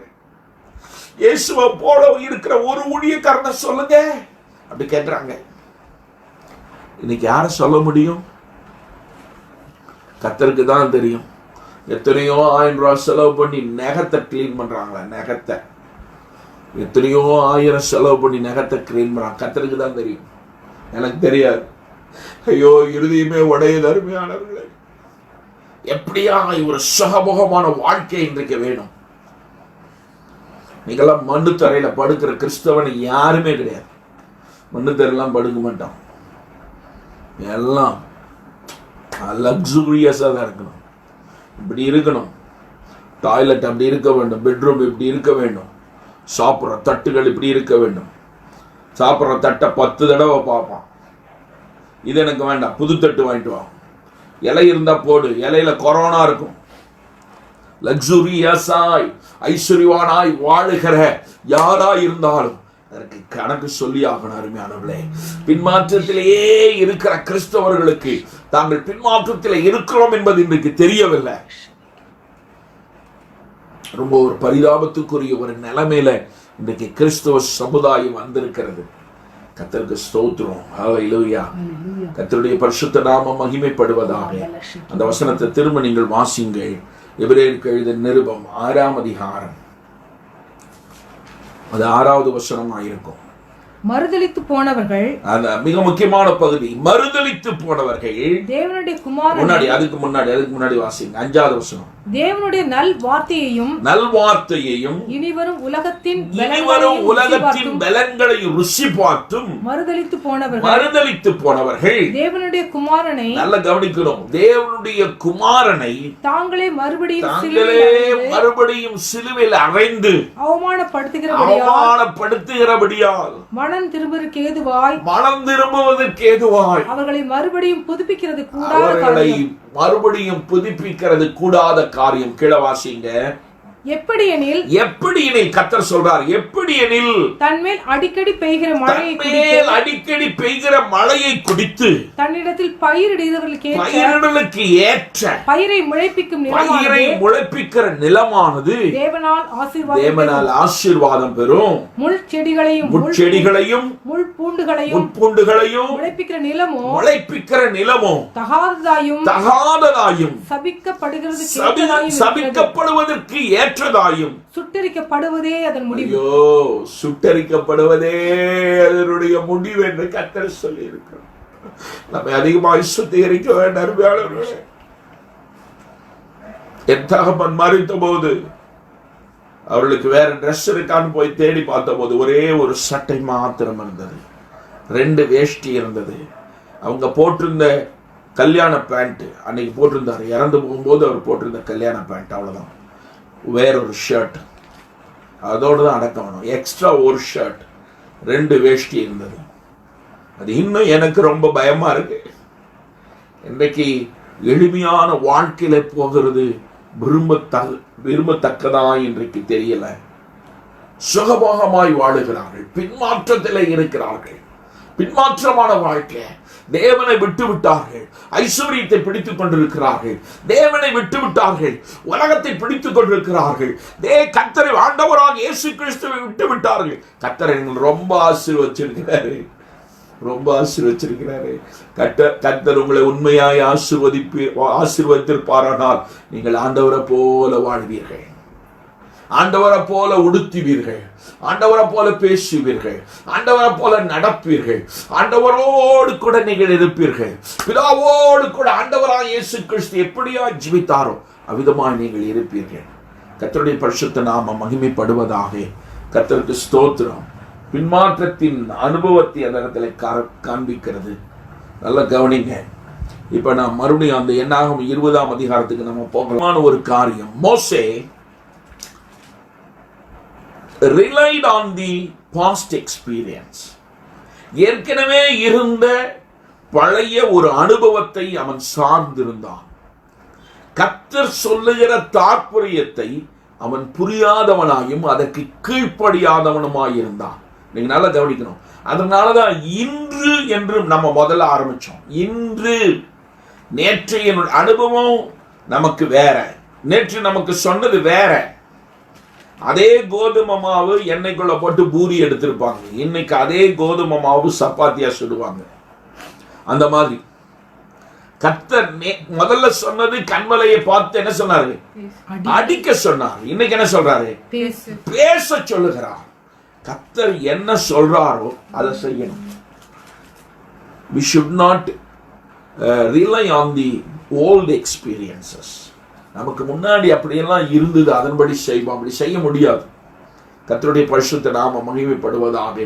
மிக முக்கியமான ஒரு காரியத்தை நான் உங்களுக்கு சொல்ல விரும்புகிறேன். கர்த்தர் தான் சொல்றாரு அந்த வசனத்துல.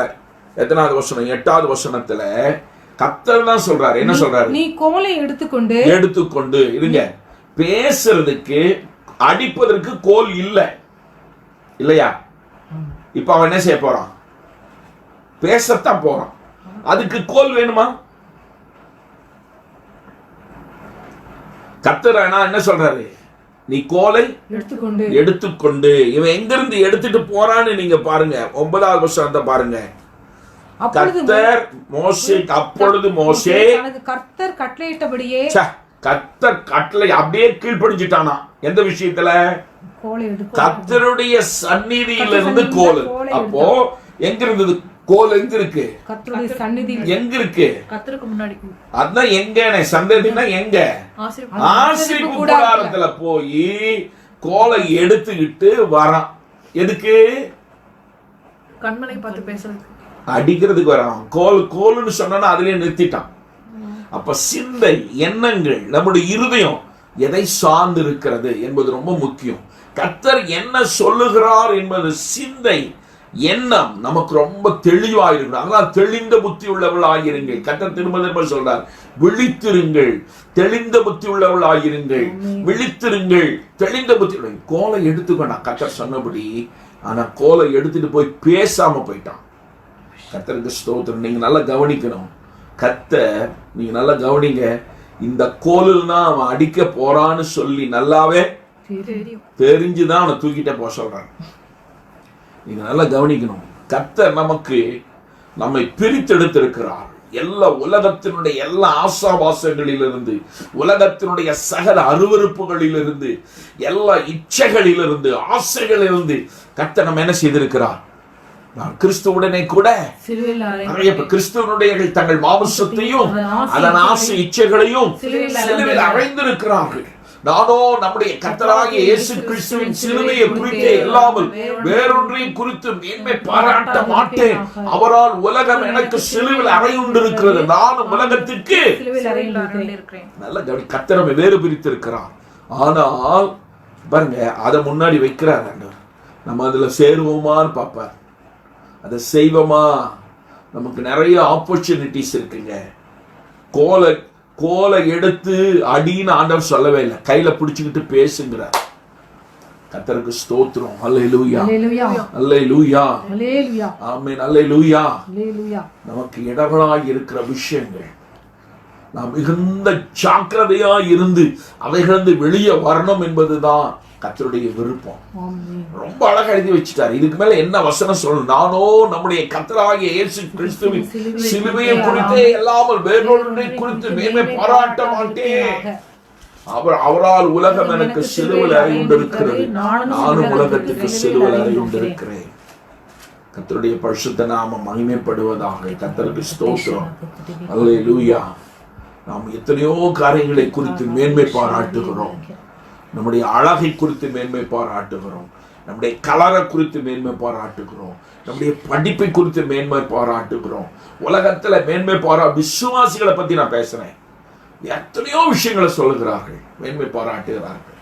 ஒரு புது கார் வாங்கிட்டா, அடே அப்பா, என்னமோ உலகத்துல இயேசுநாதரையே இவங்க விலைக்குவாங்க. நம்ம மாதிரி 4 கார் வந்துட்டு ஒண்ணு கேட்கவே வேண்டாம், விதவிதமான கார்ல வந்து இறங்குவாங்க.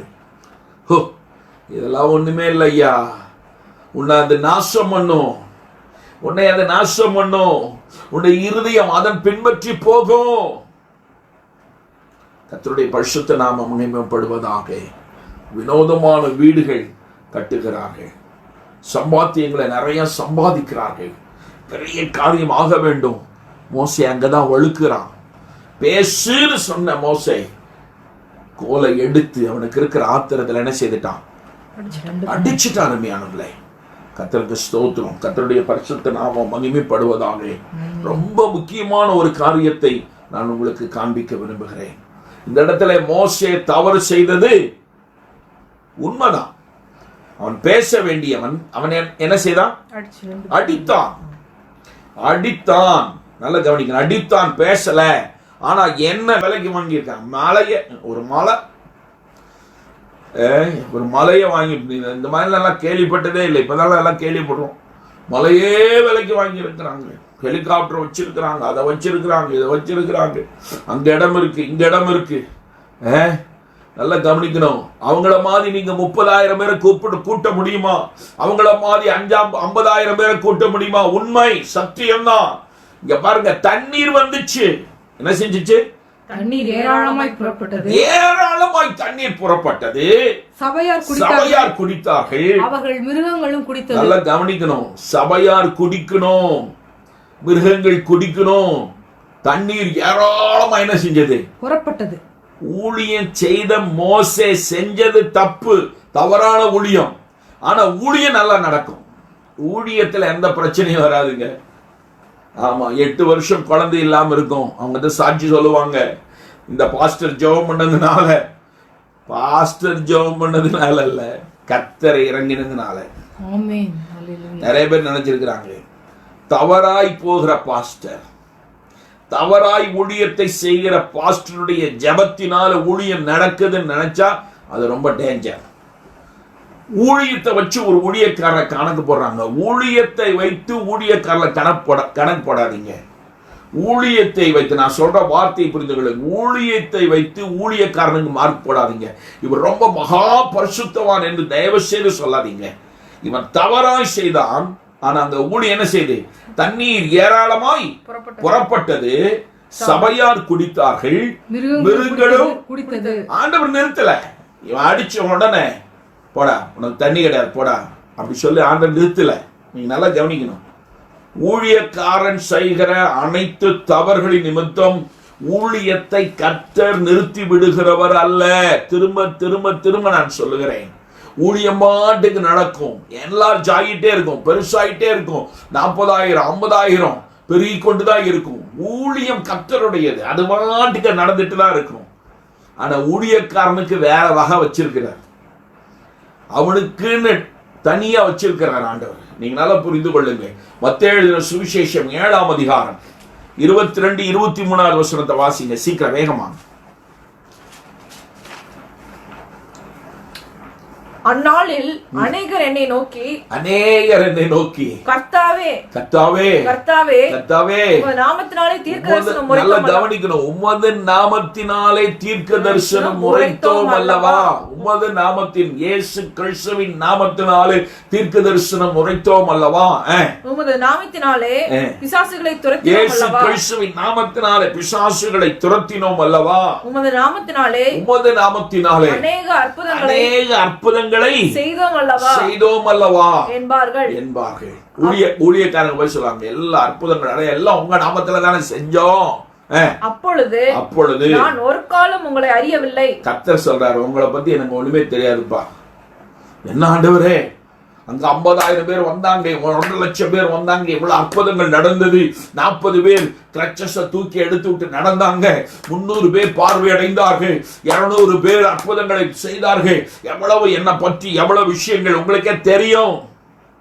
அதனாலதான் மோசேக்கு கட் அவுட்டர் போட்டார், பெரிய கட் அவுட்டர். உனக்கு என்னப்பா வேணும்? புகழ் தானே வேணும், இந்தா வச்சுக்கோ. உனக்கு என்ன வேணும்? அந்தஸ்து, பதவி, உயர்வு, புகழ், பெருமை வச்சுக்கோ, பெரிய கட் அவுட்டர் வைக்கிறேன். மோசே போல ஒருத்தர் இல்ல, ஒருத்தருமே கிடையாது. ஆனா சொல்றாரு, நீ அந்த தேசத்துக்குள்ள என்ன செய்யறது இல்ல, பிரவேசிக்கிறது இல்லை. நான் இஸ்ரவேல் ஜனங்களுக்கு புத்திரருக்கு கொடுப்பேன் என்று சொன்ன தேசத்துல நீங்க 2 பேரும் போக மாட்டீங்க, நீங்க பிரவேசிப்பது இல்லை. இங்க கர்த்தர் என்ன சொல்றாரு பாருங்க, 23வது வசனத்துல, அப்பொழுது நான் ஒரு காலம் உங்களை அறியவில்லை. ஆமா, மத்தேயு 7:23 சொல்றாரு, ஒரு காலம் உங்களை அறியல, உங்களை பத்தியே எனக்கு தெரியாதுங்க. அக்கிரம செய்கைக்காரரே. அவர் வார்த்தை மினிஸ்ட்ரியை பத்தி ஒண்ணுமே சொல்லல. ஆமா, நீங்க தீர்க்க தரிசனம் உரைச்சீங்க, பிசாசுகளை துரத்தினீங்க, அற்புத அடையாளம் எல்லாம் செஞ்சீங்க. நீங்க தமிழ்நாட்டிலே பெரிய பாஸ்டர் நீங்க தான், பொள்ளாச்சியில பெரிய பாஸ்டர் நீங்க தான். உங்களை போல பிரசங்கம் பண்றதுக்கு யாருமே கிடையாதுயா, உங்களை போல அற்புதம் செய்யறதுக்கு யாருமே இல்லை.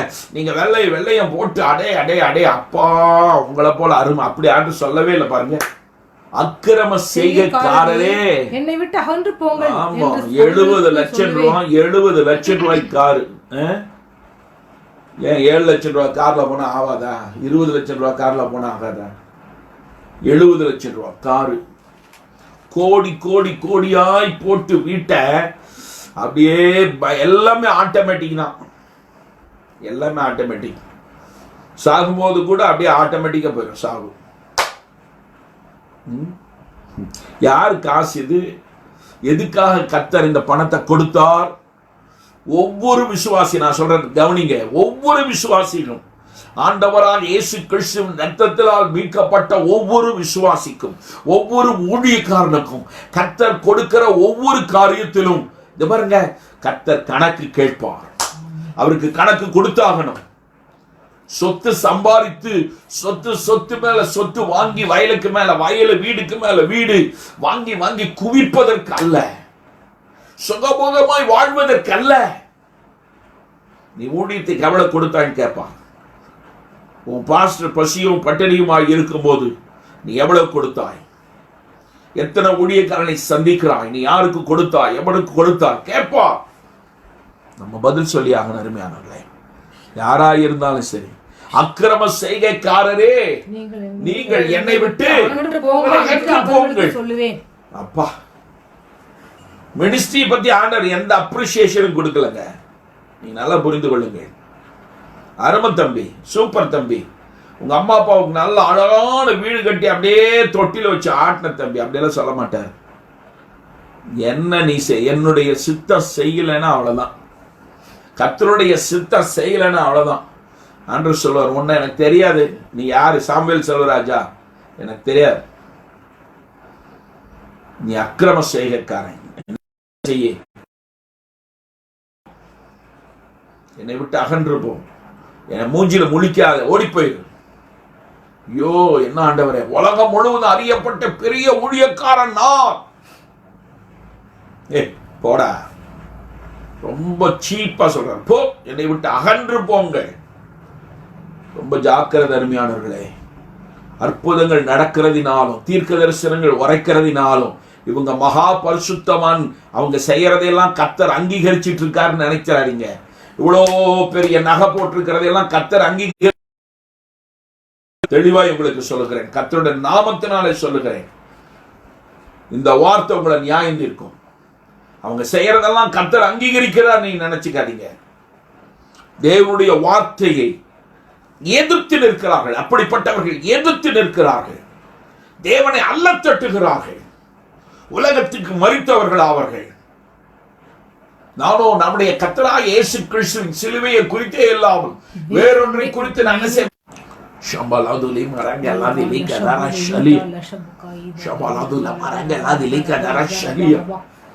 இனி காலம் செல்லாது. we are accountable. இவ்வளோ பெரிய மோசையை கர்த்தர் சொல்றாரு. முகமுகமாய் பேசினவன், கர்த்தரை முகமுகமாய் பேசினவன். கர்த்தர் சொல்றாரு, சூப்பர்ப்பா, ரைட், நீ செய்யறதெல்லாம் நான் ஒத்துக்கிறேன். அப்படி ஆண்டவர் ஏற்றுக்கொடுக்கிறவர் அல்ல. நீ செய்ததெல்லாம் ரைட்டு, நீ செய்யறதெல்லாம் நான் ஏத்துக்குவேன், நான் அப்படிதான் இருப்பேன், அப்படி ஆண்டவர் சொல்லவே இல்லை. கர்த்தருக்கு ஸ்தோத்திரம், ஹல்லேலூயா.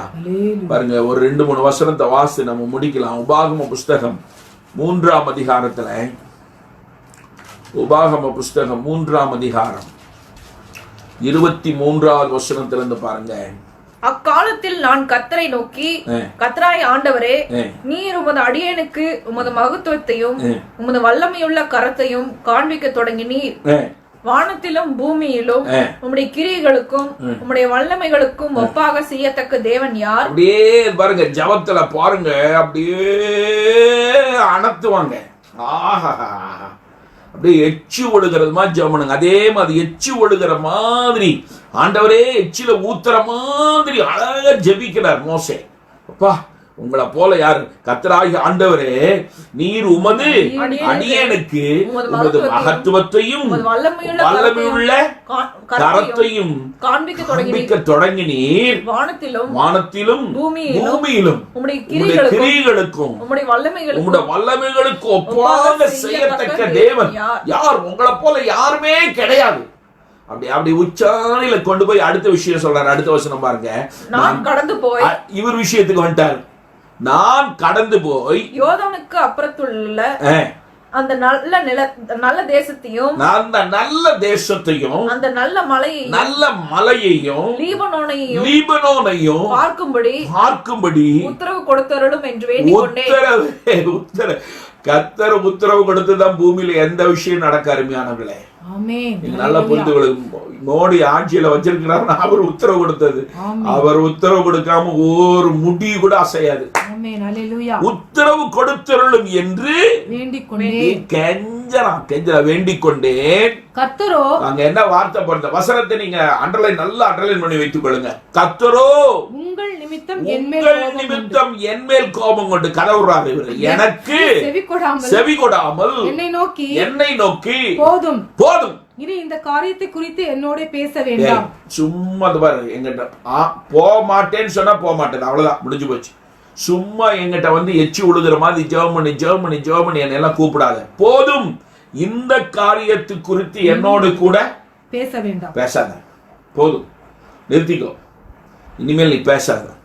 32ஆம் அதிகாரத்துக்கு வாங்க. 32ஆம் அதிகாரம் 48வது வசனத்துல பாருங்க. 48வது வசனத்திலிருந்து 52வது வசனம் வரைக்கும்.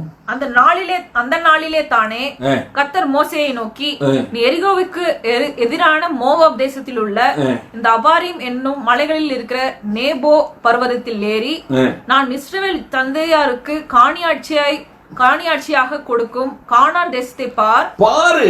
அங்க நின்று அபாரீம்ல ஏறி நின்று அப்படியே பாரு, எல்லா தேசத்தை பாரு.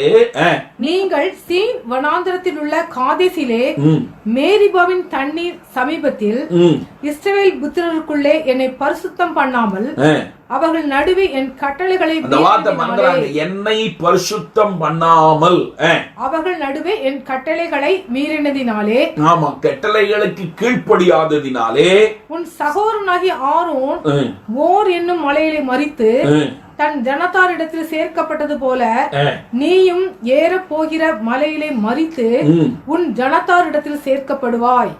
நான் இஸ்ரவேல் புத்திரருக்கு கொடுக்க போகிறேன் எதிரே இருக்கிற தேசத்தை நீ பார்ப்பாய். ஆனாலும் அதற்குள் நீ பிரவேசிப்பதில்லை. பாத்துக்கப்பா, அவ்வளவுதான். அங்கிருந்து பாத்துக்கோ, அவ்வளவுதான், முடிஞ்சிச்சு. பாருங்க, அதேதான் நடக்குது 34ஆம் அதிகாரத்துல. 34ஆம் அதிகாரம் முதல் 4 வசனங்களை பாருங்கள். பின்பு மோசே மோவாபின் சமமான வெளிகளில், ஆமாப்பா, முற்பிதாக்களுக்கு ஆணையிட்ட தேசம் இதுதான், இதை உன் கண் காணும்படி செய்தேன். உனக்கு காமிச்சிட்டேன்ப்பா, உனக்கு காமிச்சிட்டேன். ஆனாலும் நீ அவ்விடத்திற்கு கடந்து போவதில்லை என்றார். நீ அவ்விடத்துக்கு போக மாட்ட. அப்படியே கர்த்தரின் தாசனாகிய வார்த்தை போட்டுக்கு பாருங்க. கர்த்தருடைய தாசனாகிய மோசே மோவாப் தேசமான அவ்விடத்திலே கர்த்தருடைய வார்த்தையின்படியே அங்கே மரிச்சிட்டாங்க. அருமையான தேவனுடைய பிள்ளைகளே, ரொம்ப முக்கியமான வார்த்தைகளை நான் சொல்றேன். கீழ்ப்படியாமல் இருப்போமானால், முதல் வார்த்தை, கர்த்தருக்கு விரோதமாய் அவரை கோபப்படுத்துகிறோம், கோபமூட்டுகிறோம் என்பதை புரிந்து கொள்ளுங்கள். கோபமூட்டுகிறோம், ப்ரொவோக்கிங், கோபமூட்டுகிறோம். கர்த்தருக்கு ஸ்தோத்திரம். அடுத்தது நீங்க பாருங்க, அதுல டிஸ்பிலீஃப், அவிசுவாசமாய் இருக்கிறோம். மூன்றாவது மிக முக்கியமான காரியம், டிஸ்ஆனரிங் காட். அவரை பரிசுத்தம் பண்ணல. அவரை உயர்த்த வேண்டிய நாம், பரிசுத்தத்தை வெளிப்படுத்த வேண்டிய நாம், அந்த இடத்துல பாவம் செய்து கர்த்தருக்கு கீழ்ப்படியாததினாலே, அருமையான தேவ ஜனமே, இன்றைக்கு எல்லாரும் போற வழியில் இங்க போகாதீங்க. அந்த ஊழியக்காரர் அப்படி இருக்கிறார், இந்த ஊழியக்காரர் இப்படி இருக்கிறார், அந்த சபையில் அப்படி இருக்கிறாங்க, இந்த சபையில பூ வச்சுக்கிட்டு குத்தாட்டம் போடுறாங்க. ஒரு பொம்பளை குத்தாட்டம் போடுறான், பொம்பளை பாஸ்டரோட மனைவி பாட்டு பாடி குத்தாட்டம் போடுறான். குலதெய்வம் கும்பிடுறான், குலதெய்வத்துக்கு குத்தாட்டம் ஒரு பாட்டு, எல்லாம் சேர்ந்து குத்தாட்டம் போடுறாங்க. இன்னைக்கு சபையில குத்தாட்டம், விசில் அடிக்கிறாங்க, சபையில விசில் அடிக்கிறாங்க. ஐயோ ஐயோ ஐயோ அடிச்சுக்கலாம், விசில் அடிக்கிறான். ஒருத்தன் சொல்றான், இப்படி முன்னாடி ஒரு ஸ்டெப்பு பின்னாடி ஒரு ஸ்டெப் வச்சா 40 நாட்கள் உபவாசித்த வல்லமை காட்டிலும் அதிக வல்லமை வருமா? எப்படி? 40 நாள் உபவாசத்துல இருந்து தேவ சமூகத்துல காத்திருந்து பெற்றுக்கொள்ளுகிற வல்லமையை காட்டிலும் இப்படி முன்னாடி ஒரு ஸ்டெப்பு பின்னாடி ஒரு ஸ்டெப்பு வச்சா, ஐயோ அருமையான தேவ ஜனமே, கடைசி நாள்ல வந்திருக்கிறாங்க. ரொம்ப கண்ணீரோடு என்னுடைய பிள்ளைகளுக்கு நான் சொல்லுகிறேன், ஆண்டவராகிய இயேசு கிறிஸ்துவினாலே எனக்கு கொடுக்கப்பட்ட என்னுடைய விசுவாசிகளுக்கு நான் சொல்லிக் கொள்ளுகிற மிக முக்கியமான விஷயம், எதையும் பார்த்து ஏமாந்துடாதீங்க. தேவனுடைய வார்த்தைக்கு 100க்கு அதிகமாக கீழ்ப்படிவதற்கு உங்களை நீங்க விட்டுக் கொடுங்க. 100க்கு அதிகமாய் எவ்வளவு ஜீவன் போனாலும் சரி, கர்த்தருக்கு கீழ்ப்படியவர்களாய் நாம் இருக்க வேண்டும். கீழ்ப்படுவதில்லை 0.5% 1% வேண்டாம். உண்மையாய் கர்த்தருக்கு கீழ்ப்படிவார்களே. கர்த்தருடைய தாசராகிய மோசே மிகப்பெரிய மனுஷன் என்று கர்த்தரே சாட்சி கொடுத்து கூட பாருங்க, அவனை காணான் தேசத்துக்குள்ள அனுப்பலங்க. தூரத்திலிருந்தே பார்த்துரு, தேசத்தை இங்க இருந்து பாரு, அவ்வளவுதான்டா, நீ மறித்து போனா அடக்கம் பண்றேன். யோசித்து பாருங்க, இவ்வளவு பெரிய தீர்க்கதரிசி இருக்குமானால் சாதாரண பொள்ளாச்சியில ஊழியர் செய்கிற எனக்கு எப்படி இருக்கும்? யோசித்து பாருங்க. இவ்வளவு பெரிய ஊழியக்காரர்களுக்கு இந்த நிலைமைனா எனக்கு எந்த நிலைமை? தயவு செய்து எல்லாரும் முழங்கால் படிட்டு கொள்ளுங்க, ஆண்டவர்கிட்ட விட்டு கொடுங்க, உங்க இருதயத்தை விட்டு கொடுங்க. நான் உடனே கீழ்ப்படி ஆண்டவரே, நான் எல்லா நிலைமையிலும் நான் கீழ்ப்படிவையா. தயவு செய்து எல்லாரும் முழங்கால் படிடுங்க. எத்தனை பேர் முழங்கால் படிட்டு முடியுமோ முழங்கால் படிடுங்க. உங்களுக்கு நான் ஜெபிக்க போகிறேன். ஆண்டவரை நோக்கி பாருங்க. நமக்கு எல்லாம் திருஷ்டாந்தமாய் எழுதப்பட்டிருக்கிறது. இவ்வளவு பெரிய தீர்க்கதரிசி, முகமுகமாய் பேசின தீர்க்கதரிசிக்கு என்ன நிலைமைனா ஆண்டவரை சொல்றாரே. மத்தேயுல சொல்லும் போது சொல்றாரு, மினிஸ்ட்ரியை பத்தி ஒண்ணுமே சொல்லல. நான் 2000 பாட்டு ஏற்றி இருக்கிறேன், 10,000 பாட்டு பாடி இருக்கிறேன், மிகப்பெரிய ஆர்கெஸ்ட்ராவுக்கு தலையாய் இருக்கிறேன். என்னை அறியாம எதுவுமே செய்ய முடியாது. எதுவுமே இல்லைங்க, ஒண்ணுமே ஆண்டவர் பேசல. உன்னை நான் அறிய மாட்டேன், அக்கிரம செய்கைக்காரனே, என்னை விட்டு அகன்று போன்னு சொல்லுவாரு. உன்னை நான் அறியன்னு சொல்லுவாரு. பிள்ளைகளே, சொத்து நமக்கு வேண்டியதில்லை, பெயர் நமக்கு வேண்டியதில்லை, புகழ்ச்சி நமக்கு வேண்டியதில்லை. 10,000 பேர் கூடி நம்மளை புகழ் பாட வேண்டிய அவசியம் கிடையாது. மறந்து போகாதிருங்க. கர்த்தர் நம்முடைய காரியத்துல பிரியமாய் இருக்கிறாரா? நான் எவ்வளவு தேவனுக்கு பிரியமாய் இருக்கிறேன், ஆண்டவருக்கு எவ்வளவு நான் கீழ்ப்படிந்திருக்கிறேன். கீழ்ப்படிதல் ரொம்ப முக்கிய. அருமையானவர்களே, நான் இன்னும் கீழ்ப்படிவேன்னு சொல்லுங்க. நான் இன்னும் கீழ்ப்படிவேன் ஆண்டவரே. ஒருபோதுல கீழ்ப்படியாம இருக்க மாட்டேன். ஒவ்வொரு நாளும் என் படுக்கைக்கு போகும்போது, இரவு நித்திரைக்கு போகும்போது நான் கீழ்ப்படிந்தேன் என்று சொல்லி பூர்ண நிச்சயத்தோடு இரவில என் படுக்கைக்கு போவாண்டவரே நான் ஒப்பு கொடுக்கிறேன். அருமையான தேவனுடைய குடும்பமாய் கரங்களை பிடித்துக் கொண்டு ஜெபிங்க. நாங்க கீழ்ப்படிவோன்னு சொல்லுங்க, கீழ்ப்படிவோன்னு சொல்லுங்க, கீழ்ப்படிவோன்னு சொல்லுங்க. தகப்பனே, நாங்கள் உண்மை நோக்கி பார்க்கிறோம். என்னை எங்களை ஒப்பு கொடுக்கிறோம், குடும்பங்களை ஒப்பு கொடுக்கிறோம், எல்லா விசுவாச படைகளை ஒப்பு கொடுக்கிறையா. நாங்கள் கீழ்ப்படியாதவர்களா இருக்கக்கூடாது, 100க்கு 100 கீழ்ப்படிந்தவர்களாக இருக்கணும். ஆண்டவரே, எங்களுடைய கீழ்ப்படிதலினாலே உம்முடைய நாமம் பரிசுத்தப்படணும். ஆண்டவரே, உம்முடைய நாமம் உயர்த்தப்படணும், உம்முடைய ராஜ்யம் கட்டப்படணும். ஆண்டவரே, எங்களுக்கல்ல ஆண்டவரே, எங்களுக்கல்ல, உம்முடைய நாமத்திற்கு மகிமை வர பண்ணுங்க. அப்பா, முழங்கால் படியிட்டு யாரெல்லாம் கண்ணீரோடு உம்மை நோக்கி பார்க்கிறாங்களோ, பிள்ளைகளை நோக்கி பாருங்கப்பா. பிள்ளைகளுடைய கண்ணீரை துடைங்கப்பா, பிள்ளைகளுடைய கண்ணீரை துடைங்கப்பா. அவருடைய குறைவுகள் எல்லாம் மன்னிங்கப்பா. பிள்ளைகளை தூக்கி நிறுத்துங்க. பிள்ளைகளை நிமிர்ந்து நிற்கும்படி கர்த்தர் அனுக்கிரகம் செய்யுங்கப்பா. கர்த்தர் குடும்பங்களை பாதுகாத்துக் கொள்ளுங்க, குடும்பங்களை பாதுகாத்துக் கொள்ளுங்க. எல்லா விசுவாச பிள்ளைகளையும் பாதுகாத்துக் கொள்ளுங்க. எல்லா ஊழியக்காரங்களை பாதுகாத்துக் கொள்ளுங்க. ரத்தத்துக்குள்ள பொதிந்து கொள்ளுங்க, தழுமின் ஆழத்துக்குள்ள வைத்துக் கொள்ளுங்க. ரட்சகராகிய இயேசு கிறிஸ்துவின் நாமத்தினால் பிதாவே.